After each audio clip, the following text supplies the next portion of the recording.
the next panel? Everybody, have a seat. I'm not the moderator of this session, but it would be fun. I'd like to try out my own stage. Well, welcome to the Year in ACR. And I'm going to get to it quickly, but I wanted to, first of all, just welcome everyone here, and the moderator, Tom Morgan, who is dedicated, smart, passionate, insightful moderator. And you're going to have a great time and learn a lot. And he's just launched a new company, net2.tv, or okay, close enough. And so ask him what he's up to. Anyway, just quickly, before we go into all of these incredibly interesting, accomplished people, I wanted to quickly show that AJ Shah, who's the CEO of TV Plus, and he didn't ask me to do this, is the one who came forward to develop the second screen app. And I wanted to quickly show it one more time. Can you bring it up on the screen in case you're using it? Because he's here, and I wanted to honor him. It was a very proactive thing. It was a proactive thing for him to do. Well, it says the old company for Tom. But this has been a great thing to include in our event. And I want to give him a big round of applause for being so proactive for us. Thank you. All right. He did not ask me to do that. Thank you, AJ. All right. We all set, Tracy? Okay. If you read this panel versus the previous panel, this panel says the Year of ACR. And the companies represented here are leaders in the development of ACR technologies and deployment. The panel before was a lot more in the actual implementation or advertising side than the rest. So what I'm going to try to do today is work through success stories, where it's going, some of the standardization issues. Luckily, there's no advertisers sitting up here, so we don't really have a fist fight breaking out. So like, who owns it anyway? But basically, what we're trying to do is, where does the industry go? How does realization occur, and where are the wins? And also, where are the logistical problems? Where is reality sort of creating problems for the people pioneering in this space as it becomes not a future technology, but a real business? And so where are your clients, especially as you deploy? Some of the people on the panel do not have publicly attributable end consumer applications, so I'm going to ask them to talk about in generalities. Some have very specific implementations I'd love to talk about, including great screens of of sessions and the rest, which is great. I have checks in the mail, seriously. So let me have everybody go through and generally describe who they are and what their role, their company is in the whole fabric of ACR, and what we just go through here, and then we'll talk about first wins and experiences. My name is Vance Ikazoya. I'm the CEO of Audible Magic. Do you want more than that? A little bit more. Just give me a little bit what you do and what role you play. Oh, I'm the CEO. I was a co-founder. The company is about 12 years old. We've been a pioneer in this whole area that used to be called fingerprinting or content identification, and now it's called ACR. So we've been in it for a long time, number of generations of this industry. So. Okay. Hi, I'm Dan Akins. I'm the CEO of Zytera. So we are basically another company that came out of the fingerprinting space and watched it emerge into something called ACR, which is for interactive TV. We've been in this space for about 4 years, and we build a technology platform that's based on audio and video fingerprinting, and it's can be deployed in TVs. We've done it in buddy boxes, infrastructure equipment, tablets, all that stuff. So we just basically build a platform that can be deployed by broadcasters. Mostly that's our target customers. Hi, I'm Stephen White. I'm the president of GraceNote. GraceNote is a software and services company that focuses on helping consumers discover and enjoy digital media. We have a broad set of products across both music and video. We focus really in the ACR space on the media recognition components, very similar to what you heard Vance and Dan talk about, focused on fingerprinting. Pioneers in the audio fingerprinting space, and then just today announced acquisition of Bulldog United, which is a video fingerprinting capability. So we've added that as well. Great. I'm Tracy Geist. I am neither the CEO nor the president of Civolution, but I do business development for Civolution. Now you can hear me. We are a technology provider for fingerprinting and watermarking across the industry, both in the ACR space as well as traditionally in the forensic and media intelligence space. I'm Scott Rosenberg, co-founder, CEO of Umami. We're a New York-based venture. We come out of interactive TV backgrounds and having bruised our fingers in trying to get these capabilities deployed through cable plants for a good 15 or 20 years apiece, saw content recognition, what we've all come to call ACR in the time since our companies have been created, as a way to bootstrap into the experiences the industry's been creating. So we make a set of enabling technologies and platforms to help everybody from networks to cable operators to social TV companies build these experiences. I'm AJ Shah, co-founder, CEO of TV Plus. We are actually, we're in a kind of a unique space. We started in a sense as an ACR company, but have gotten out of that because when we started, there was no one else selling this technology to us. As you can see today, there are plenty of people willing to sell the technology and license it. And so to the extent that there are great solutions to be had, we'd rather use them. Our primary business is to create tools that allow TV networks and content creators to create really compelling second screen experiences around their content and then to deploy them across as broad a set of platforms as possible. Hi, I'm Aslam Qadir. I'm the Chief Technology and Product Officer of Sequence. So we've been doing interactive TV for the last 12 years, and we continue to do interactive TV. We are firm believers in this as truly enhancing the consumer experience. We produce a platform that enables, like AJ said, content producers, advertisers, and others to create, publish, manage, and report on all kinds of interactive experience or enhanced experiences across traditional one-screen platforms, cable, satellite, IPTV, mobile, two-screen devices, smartphones and tablets, and connected TVs. So how many of you have a cable operator as a primary customer? I do. Customer. Customer that you sell to. You're selling technology to. Selling technology. Okay. How many of you have the programmer as the primary customer? We do. A primary customer. And how many of you actually do in consumer applications? Ourselves. Yourselves. Yeah. Actually run. So what's your experience on the user wins first? Well, we own an application development company called Gravity Mobile. Okay. Gravity developed the initial applications for the MediaSync platforms. They did the Oprah application, the Grey's Anatomy application, the Weather Channel application, all of those, based on watermarking technology from Nielsen and Digimark. I think they were relatively successful. I think we learned a lot about consumer behavior and how they interact with these applications, especially during the live broadcast of the show. Learned a lot about the types of content modules that they're interested in. We were doing a lot of things with surveys, a lot of things with trivia and other kind of gamification modules within the application.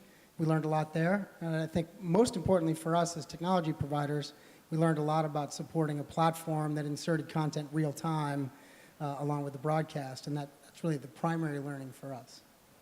So, but you weren't building a lot of you were working with the MediaSync group, but you weren't building a lot of the actual ad enhancements or programming enhancements per se. You were working with the platforms primarily, or? We were working directly with the broadcaster, in that case, ABC or the Weather Channel. So the Grey's Anatomy and to create the actual content. But the team actually did create a lot of those modules themselves. So there's a lot of the creative work, design work, development work that team did. And what worked? What I'm looking for is the consumer wins.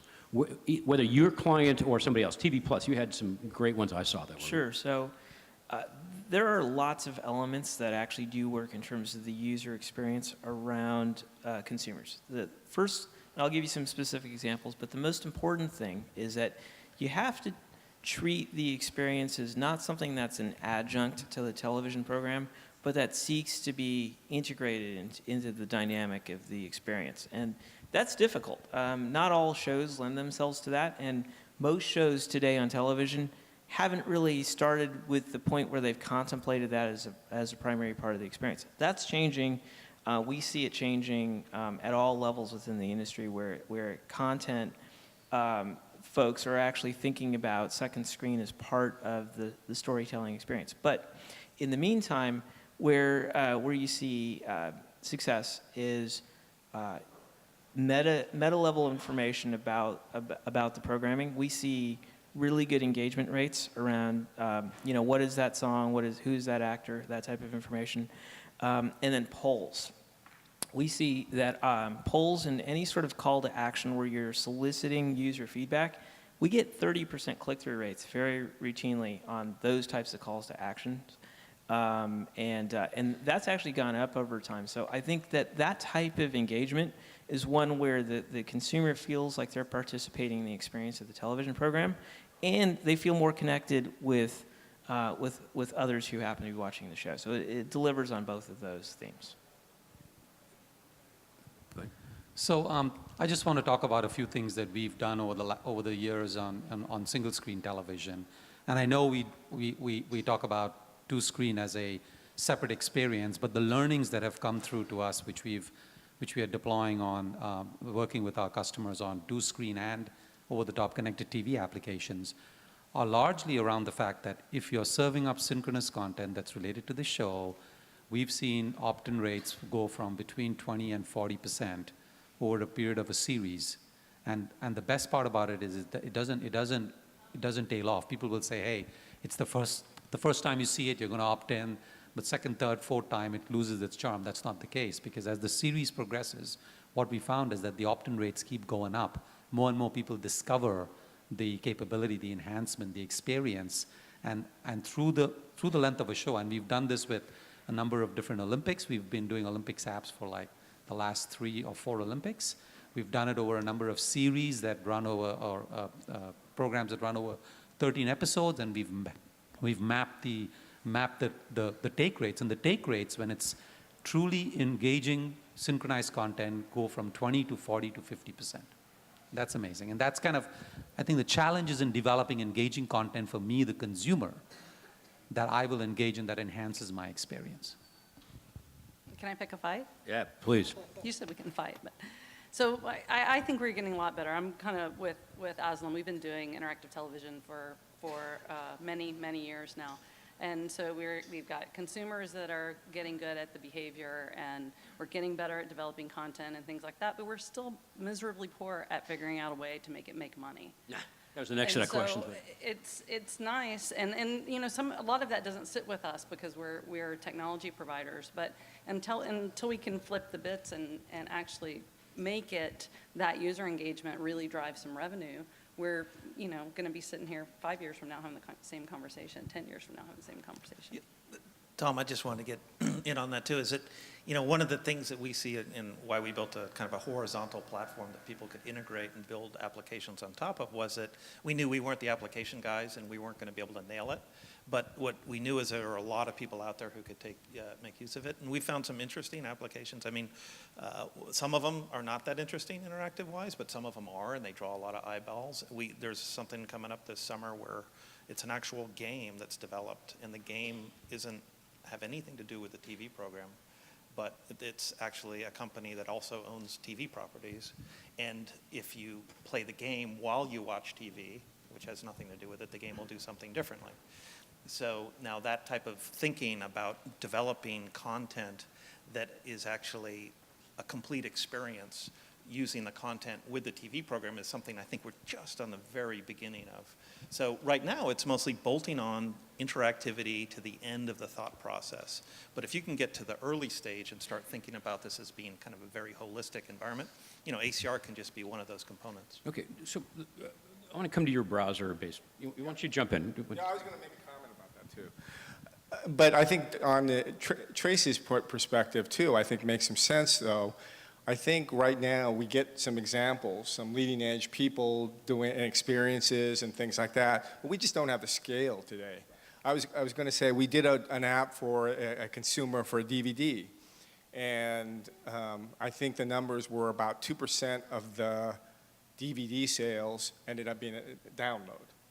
Well, with 2%, you're not getting any kind of scale that really is meaningful from a business perspective, and there isn't the value there for the customer, there isn't the value for the programmer yet, and there isn't the value, hence, for us right now. So let me ask you a question. I'm going to jump in a little bit about this.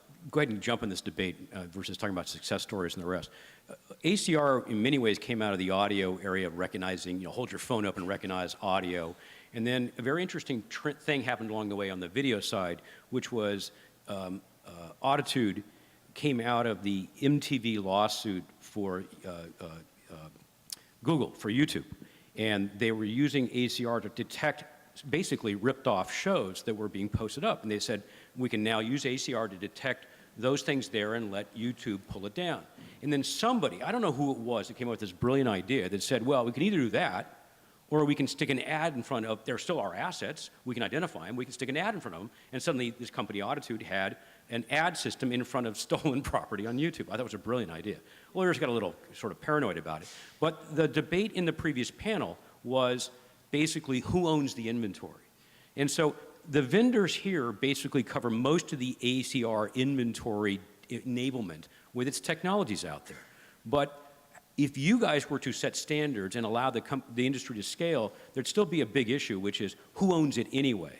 What I didn't ask you was, are you servicing any pirates, bootleggers, or other people who claim to put ads or, ads or different kinds of things in second screen? Most of the second screen ACR was third parties coming out of Silicon Valley saying, I can detect the show, let me have at it. I don't care who owns the show. So does the vendor industry support that?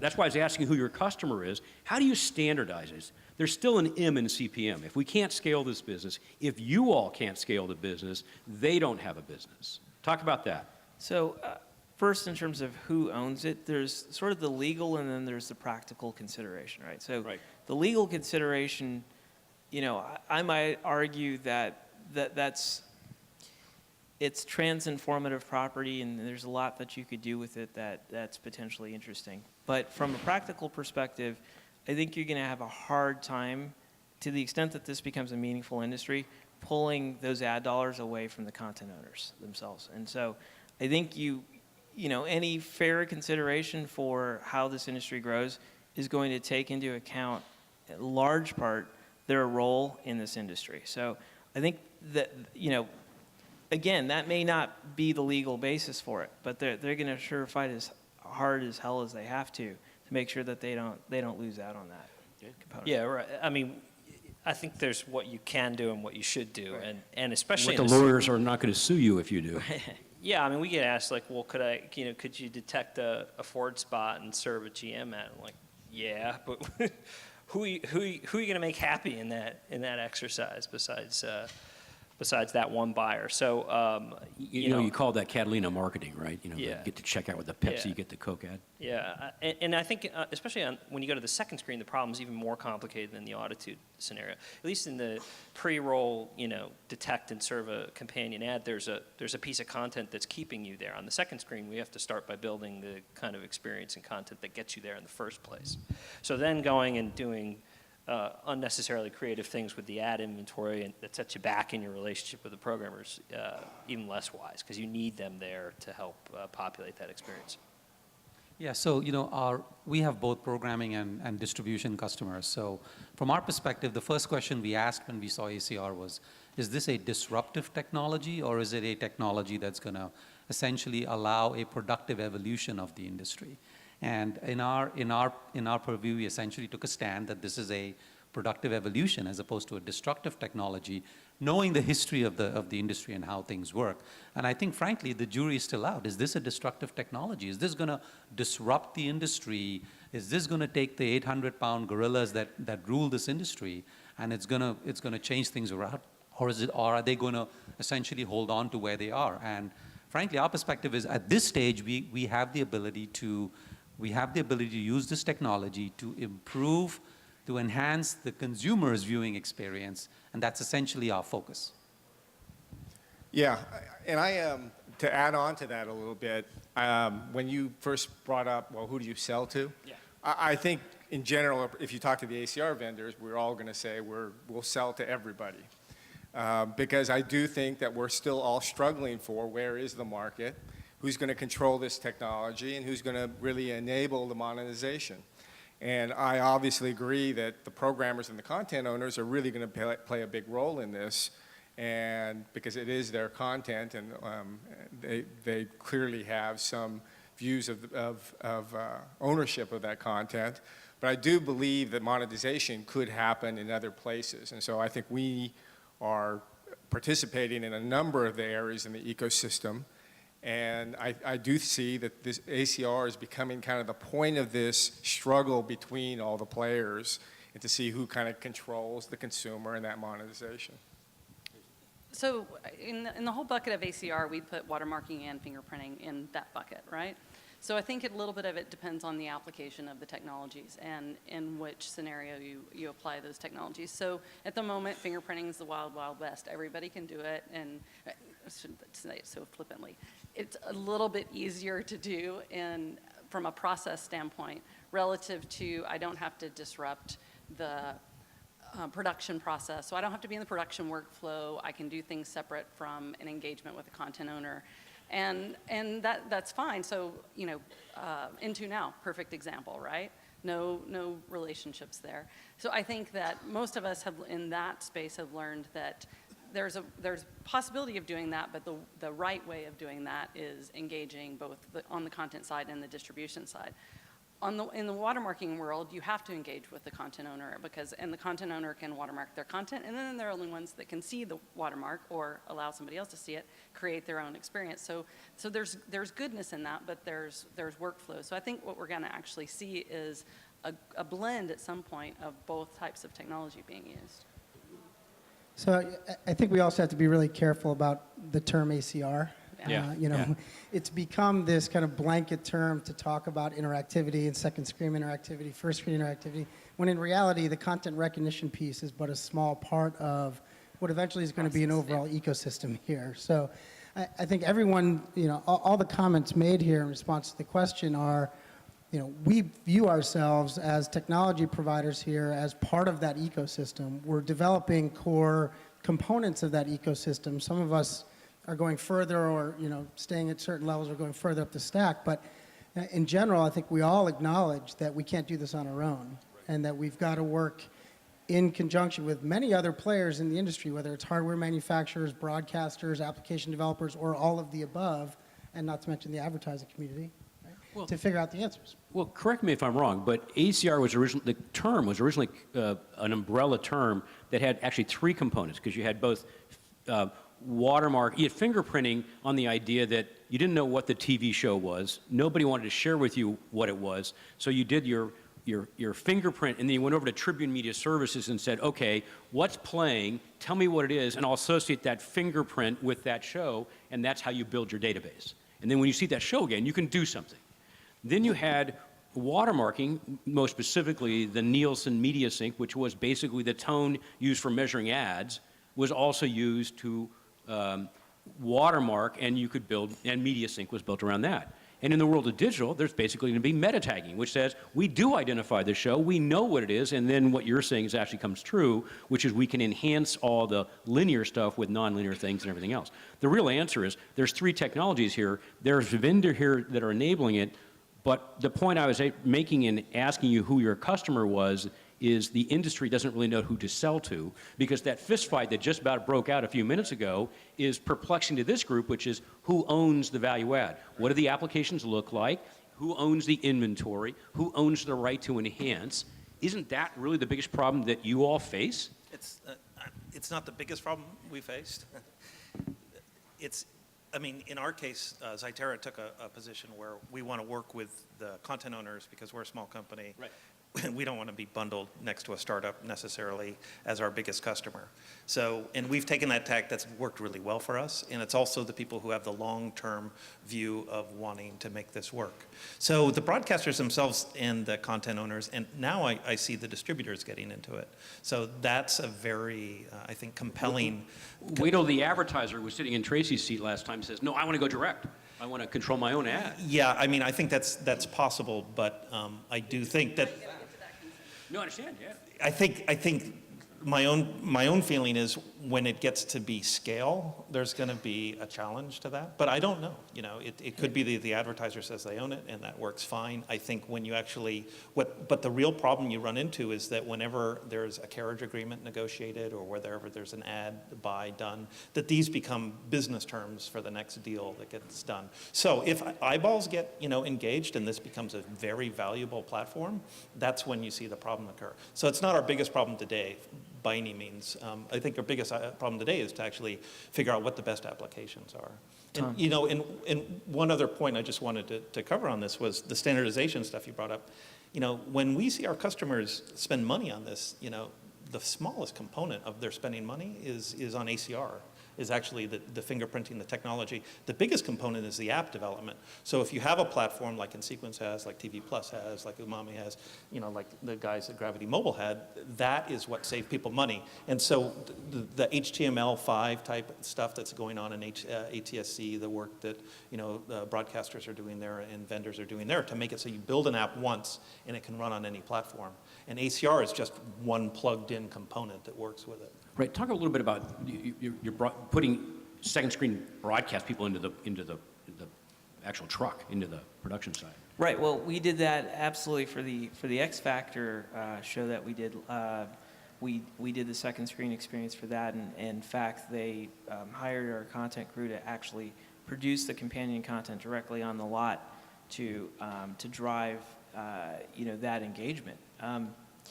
To your larger question about scale and how this is going to play out, our perspective is first you got to look at who's delivering value, right? And the reason that I think that the content players can't be ignored is that to the extent that they own the assets of the show, And they have lawyers. and they have lots of lawyers, to the extent that they own the assets of the show and that they can create or produce meaningful companion experiences, they're going to play a role in the value that is ultimately directed to the consumer. The challenge that they've got is that they're not necessarily going to be able to bring the scale in terms of the viewer base, the user base in the first place. So the way that we see the market playing out is that you're going to have TV networks and other content creators creating content that ultimately gets distributed and syndicated, if you will, into third-party applications and websites. All of those applications and websites are bringing value back to the content creator because they're bringing users. And so, and yet at the same time, it's very difficult for these third-party apps and websites to do this on their own because it takes a lot of time and resources and money, and it may be impossible for them to actually create the scale of content that a consumer is going to want. So essentially, there's a new value chain that is being created here, one where the network plays its traditional role of creating content, and then one where some of the traditional distributors as well as new distributors of users, if you will, come to the table and take that content and syndicate it out. So they will participate in the value chain, the TV networks will, and maybe some of the aggregators will too. Yeah, so there are, I think from a monetization perspective, so I agree with AJ, our platform is similarly focused to allow content creators to be the primary people who create content. There's user-generated content that you bring in, whether that's Twitter or Facebook posts or whatever it may be, curated and push it out, and then you can syndicate parts of that content to different outlets. But the main question of monetization that I think we all have to deal with ultimately, because the real money isn't going to flow if there's no real money being made on the other side, is related to two key things. So one is we have been focused on the programmers, because what we've seen based on the show, on the enhanced content we've done, is that we've measured to see that there is a ratings lift that takes place when you have good interactive, enhanced experiences associated with television shows, as opposed to not having it. And that ratings lift itself just gives you, it basically addresses the M part of CPM. So you don't have to change your C, you just get more M out of this. So there is a monetization that can come out of that. Okay, that's what people talk about engagement, right? They want engagement. Engagement equals either, largely equals people spending more time on your show, on your property. On the advertising side, frankly, that stuff is just being worked out. And how that's going to really get monetized, who's going to get cut into this, whether programmers get a piece of the new advertising products that are showing up on second screen, over the top, or not, whether advertisers go direct, whether they Shazam everybody else out of the equation. So all of that stuff is getting worked out. I mean, it's the Wild West. It's a little bit of a open field right now. There's a lot of spaghetti being thrown against the wall. Things are being tested. People are being prodded to see, is my liver jutting out from this side when I prod you on that side? What's happening? So we, being a small company, are essentially in the business of trying to make sure we navigate this, and that's why we took the You don't process piss of anybody trying. off. You don't want to piss anybody off. Well, and to add to that, the question is what is holding some things back? And I agree that we're still trying to figure out the application and what the value is. I also think another component to this is this ecosystem that has to be developed. And we're all talking about new business models. You said the advertising discussion was just a food fight, or maybe even worse. I think we're creating this whole new model of how content gets consumed and delivered. And I think that ecosystem is one of the things holding back. The way to think about it to me is MP3 players. There were a lot of MP3 players before Apple, but Apple provided a system with the Apple iPod and iTunes. And then the market really was created. Well, we haven't reached that system yet that gives us a chance to say, this is where the market is and this is what the value is. Right, I totally agree with Vance. I mean, I think all these ad-led experiences, whether it's Shazam or somebody else, get the ordering wrong. I mean, we have not cracked the consumer experience and the content equation yet. And until we do, all of the arguing over the pie is sort of pointless. We have to see more apps at more scale with more proof points in order for the revenue stuff to make sense. Scott and I have a long background all the way back to Black Arrow days, and so My former boss. I should admit that. But the interesting question is on the monetization, two-screen versus one-screen. I think Wendell on the previous panel admitted I helped LG look at how we integrated ACR, and I'll tell you what the recommendation was, is go do both watermarking and fingerprinting. And the reason we recommended watermarking was it's there anyway.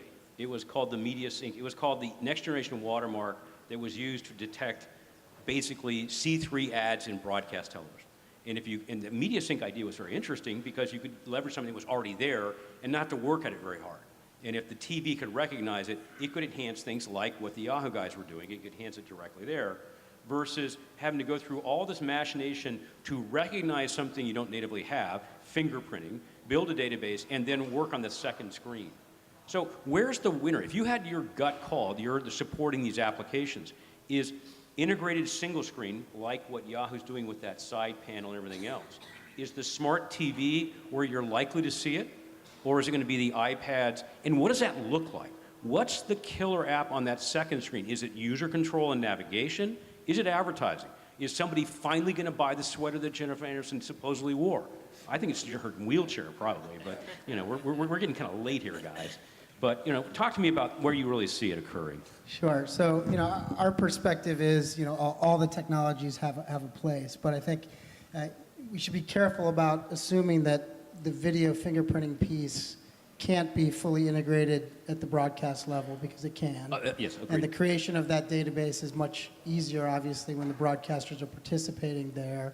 So that model makes a lot of sense to leverage video fingerprinting for the television that doesn't always have access to audio, because there might be a box in front of it, there might be a surround sound system in front of it, et cetera. So for the TV manufacturers, it's paramount that they have some way to understand what content's being delivered if they're going to participate here. So you are going to see smart TV deployments here that don't leverage a second screen. Absolutely a place for it. Audio fingerprinting, from our perspective, is the best way to power that second screen experience. Smartphones, tablets have microphones. We've proved that we can make that work with a high degree of reliability, and we can do so in a way that really makes ACR automatic, so that a user is not having to pull their phone out of their pocket and hit a button to recognize an ad. Platforms are recognizing the content that's playing as it's playing. We can do that all in a way that scales. So I think the technology is getting to the point where both of those have a place. Watermarking to us, I think we believe that watermarking has a place if it works. I think what we're finding is, there's a lot of concern over the audibility of the watermark, and I think there's a lot of politics involved in terms of carriage agreements and changing signals and whose pie is it, and that's probably inhibiting the watermarking piece more than anything. And to build on that, I think one of the things that we've seen is that the more people that are at the table, the longer, more complex, and worse. You're just off you learning are. that? I mean, it's obvious. So yeah, right. This is the first time I've learned this. So in the case of TV companies, you actually have a fairly complex business model, and you have a company coming at it that really hasn't had to do that. They basically build and ship products at the end of the day, and maybe they have a warranty, maybe they have a relationship with the customer after that, but probably not. And that TV gets installed, and that's that. And what you have with distributors and you have with content owners is you actually have an ongoing relationship. And so to try and then build these, what we always, it's like a three-legged stool. You need 3 legs to stand up when you have a TV. And then if you have every TV company wanting to differentiate with a different piece of technology and a different platform and a different development system and a Sort of what I'm trying to get at, yes. I mean, you're basically, the best strength TVs have is that they have this huge scale. And if they fragment themselves because everybody's going to try and differentiate because they have almost no differentiation among the systems, then you run into the same problem you run into. And then second screens look more compelling, or you can just have a channel changing app from Comcast, build ACR into that, and all of a sudden you have, millions of users every month. So I think if you look out a few years, the ACR technology is going to be consolidated onto the CE device itself, right? It doesn't make sense for it to work the way that it works today. It's an intermediary technology in terms of having the device listen to what's going on TV.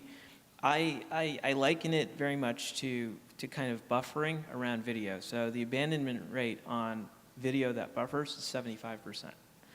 And so it just tells you that consumers aren't going to wait and have subpar experiences. The mass mainstream will adopt this technology when it's ready and it's fully integrated. There's a couple of use cases that are extremely important around companion experiences that are complicated by the ACR technology as it's implemented today. And the primary one is that companion experiences as we design them are these experiences that live completely synchronous to the show and are intended to supplement the show from beginning to end. But the way that consumers really will probably use this technology is that they'll be jumping in and out of these apps and these experiences like they do anything else on their iPads. To your point about whether this stuff lives on the first screen or the second screen, I think one of the challenges that it'll probably live in a lot of places, but one of the challenges that the TV manufacturers have in terms of having it live on the primary screen is that it's just not a very good experience. I mean, to be able to read text and to consume it on a practical basis from 10 feet away is difficult. And also, if you're sitting with anybody else in the room and they're not enjoying that interactive experience, you're taking away from that. And then finally, to the extent that there's a social component around these interactive experiences, you may not want that broadcast on the primary screen anyway when there are other people in the room. So there are a lot of etiquette and just issues related to the primary screen interaction that go away when you're interacting on the second screen. Yeah, I mean, I'll apologize to Dan for having to hear this twice in 7 days, but the killer app for TV is TV. People sit down to watch television. So it's nice to have a second screen app and things like that, but in general, the bulk of the population, and we've learned this over and over again. It's spending, nearly 20 years doing interactive television now. We've learned that people really don't want their TV experience cluttered. So it's brilliant to have a tablet, a second screen, things So you're that getting you can even engage. the bug overlays come off and they go over. I want everything off. Yeah. I just bought a brand new Nice and big-ass clean, TV nice and that- clean. All the snipes. And right? I just Yeah. want to see, super high def sports, right? But Ye- and the experiences have to be, so if we want to create experiences for people to engage, who want to engage, one, I can't have to open up an app every time. Right. I can't have to download 16 apps, an app for every show and things like that. It has to be pretty seamless, pretty immersive, pretty intuitive. And until we get to that point where people are engaged with TV and kind of multitasking and doing their other things, but it's easy and I don't have to actively do something. I mean, we've been trying to get people to actively do something since we gave them a remote. And all they can actively do is really change the channel, right? And that's all they want to actively do. They surf. How many people just do anything other than surf up and down?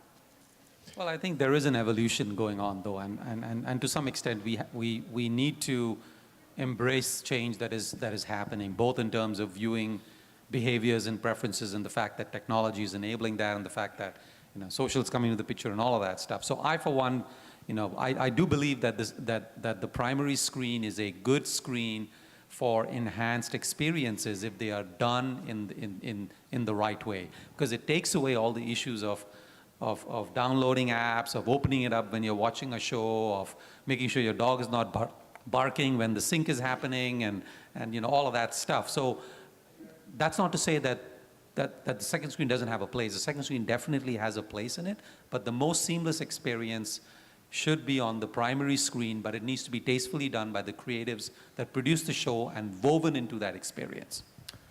Well, I kind of think that this discussion about where ACR should live and where the applications are and where the interaction occurs is a little premature. I really think that our approach has really been make sure that ACR is available pervasively, let the market try to determine what the best user experience is. That's why we did this web browser support for ACR. Make it cross-platform, make it exist everywhere, seamless, and have the approach of having it being pervasive. Were you all sitting in this morning when Tony Werner did his thing about X1 and the rest?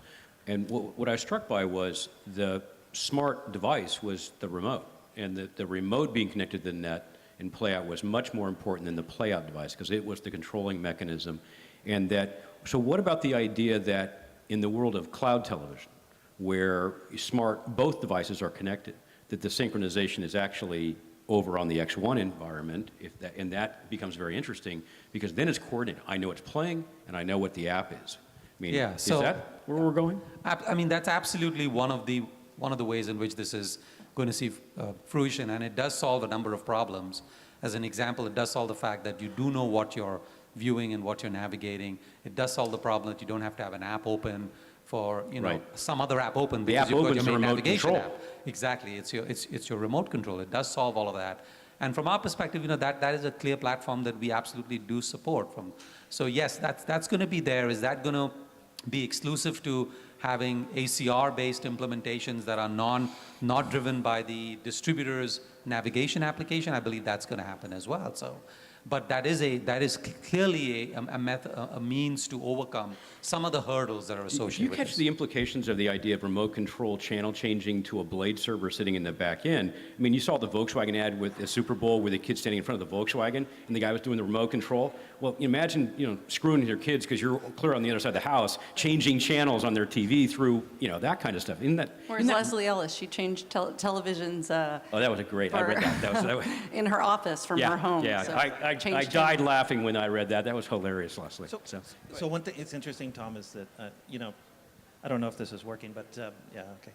So one of the things we see that probably wasn't really as much an issue, 10 years ago is now you have these tablets, now you have these smartphones, now you have the ability to go over the top, and you have the erosion of the music industry. And so you have content owners really worried about this, distributors really worried about this. So I think one of the things that's really interesting about Comcast is that they're actually doing stuff now much faster, or they want to do stuff much faster than they've done before. And so having this TV potentially being able to intermediate a distributor and go directly with a content owner, or have ads go directly to a TV and not have broadcasters get in, means people have to move and do stuff much faster today to get to, and that's really a difference. And so I think one of the things that this Wild Wild West scenario does is it allows for this, everybody to get freaked out. It goes like, oh, I could lose everything tomorrow if I don't, do something now. Does that shift the power on the debate that occurred in the previous panel between who owns the inventory and control? If the platforms are end-to-end cloud systems, Does that mean that the distributor has more ability to, that one question was interesting, which was, who gets to enhance what and why? I mean, there's no lawyer sitting here. There probably should be. Yeah, I mean, frankly, when I turn on my TV, I tune to watch HBO. I don't tune to watch Dish or Comcast or any of that, right? So to some extent, content is king, still remains king, because as a consumer, I'm just talking purely as a consumer. As a consumer, for me, the content is important. The way that the content gets to me is something that I it's my subscription package with Comcast that I use, or my subscription package with DirecTV. So the fact about who owns what inventory where is something which will kind of play out, frankly. But we do know that the national inventory, as things stand right now, is owned by the programmers. How that national inventory invokes things on other screens that are not owned by the distribution partner is kind of up for grabs. Yeah, I wanted, Scott, I wanted to see if there's questions around. I don't know if we can throw it open a little bit. No, this is the red side, this is the blue side, just so you know. I always wondered which side was which. But Scott, I'm sorry, I interrupted. Do we have questions? Go. Nobody jumped up and down. So. I'm sorry, Ben. I was curious, a little bit of cognitive dissonance. Ooh, great term. Well, this gentleman here made some really pointed comments about smart TVs and the fragmentation and lack of interoperability constraining, scale, right? But aren't we seeing the same thing with ACR? We've got a dozen different companies with different technologies. What they do on the server side is fine, but let's say you're building into the TV chipset, the APIs with which you communicate to the second screen device, if they're not standardized, all of a sudden you've got someone trying to put out an app that's talking to the TV, but now they've got 12 different dialects they have to adapt to. So what's happening on the back end in terms of you guys standardizing APIs so you can actually achieve that scale? Well, I think there's no doubt that standardization is required. It's not optional for us. It's very clear that TV manufacturers are not going to implement 5, 6, 8 different types of recognition capabilities. That said, I think we're still in early days of that, but some of the NBC, standards-based work that's starting to happen is a good start, and I think you'll see more of that we all participate in pretty quickly. Yeah, I think Dan had it right earlier when he made the analogy that, TV everywhere is causing operators to just have to move faster in terms of innovating how they present guidance and content to consumers. And I think ACR is a bridge technology, right? It's a technology that is really critical over the next 3, 5, 7 years as a way of lessening the influence of ACR at the end of the day is dial tone, right? It's what are you watching? The consumer knows what you're watching, the operator knows what they're airing, and ACR is just plugging that gap. I mean, it's nice to put a label on it and make it sexier, but it's basically dial tone. But it's dial tone that the operators have exploited to try and control interactive television and advertising for years. And so I think one of the beautiful things about ACR and the second screen is that it sort of takes that out of the equation. It's not standardized yet, but it means, but the goal is the same in all respects, right? It's what's on, right? And where am I in it? And I think the CE manufacturers, in some respects, with all due respect, are almost recreating some of the phenomena that we've observed in the cable space of like, I'm going to pick one ACR vendor and I'm going to have one way of exposing what's on, and I'm going to tax that, right? And that's why that's going to move slower. It's the right place to have it. We'll have ACR pervasively deployed like Michael Collette said in the last meeting. But the reason why the second screen is going to move faster is because you can have 5 different ACR vendors answering that one question of what's on and where am I. Well, and that, in terms of wrap up in time, that was what I was trying to do with the panel, which was ACR started with Wild West, the Shazams, the Auditudes listening to, something and sort of hijacking the signal. Then it started moving into, more standardization. And as both ends of the spectrum got intelligent and got connected, then it makes a little bit more for the standardization where Ben was going, which is how do I standardize this process? Which technologies? How do I build scale? Where are the apps going to win as you have intelligent devices on both sides? And most importantly, what are the killer applications? Tracy's right. Smart television, one thing we learned is the killer application on all smart TVs is television. And that is what their consumers buying this product for. So learning how to scale and enhance that experience, better navigation, better control of programming choice, better and more personalization, better control of enhancements, whether it's on the primary screen or the secondary screen, and where is the financial motivations to get there. So as both sides get intelligent and as we build more standardization of ACR in concept, and there's no such thing as an ACR trade association. There is no C3 consortium for the thing, but it's the applications that win. It's the user. That was what I was trying to go with the panel, to try to draw that out. Well, so, and the standardization efforts that are in place really don't standardize a particular algorithm, and they don't standardize a particular way the database is created. Right. It's like you're saying, APIs, and it's how it's accessed, and all these things can be plugged in and plugged out. But there's so much more to it than just the actual, content. Yeah, in the way your algorithm works, it's basically, there's the whole framework that has to be established, and that's what they're trying to standardize. That would be great if that's all in place, but still, I mean, you still see, vendors fighting for their own way to do it. Right, and that's... In the standards process, and then that, I was involved in a SMPTE group where, they basically were doing stuff for AV Sync. And that process, someone came out with a solution, and it's been in market for 3 years, and the standard's still like 3 years. It should have been done in like 6 months. The basic premise is if the group before us, the programmers, the advertisers, and the distributors can't help standardize this, then the vendors don't know how to build against that standardization process. And none of us have a business without standardization and scale. There's still an M in CPM. So that's where it is.